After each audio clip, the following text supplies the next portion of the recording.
రుద్ర సూతపుత్రుడు.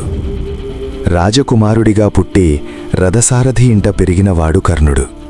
అతను అడిగింది సింహాసనం కాదు, గౌరవం. ప్రతిభ ఉన్నా కులం అడ్డమొచ్చింది, శక్తి ఉన్నా అవమానం అడ్డమొచ్చింది. కాని అతను ఆగలేదు.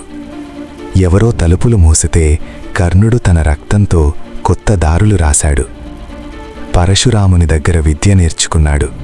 శాపమొచ్చింది, అన్యాయం జరిగింది, విధి కఠినంగా మారింది. కాని కర్ణుడొక్క మాట కూడా చెప్పాడు: నాకు ఏది దక్కాలో విధి నిర్ణయించవచ్చు, కాని నేనెలా నిలబడాలో నేనే నిర్ణయిస్తాను.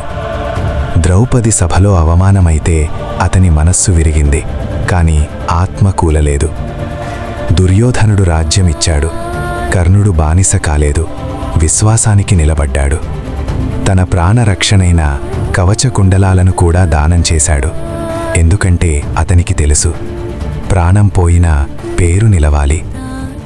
యుద్ధభూమిలో అతను ఒంటరిగా నిలబడ్డాడు.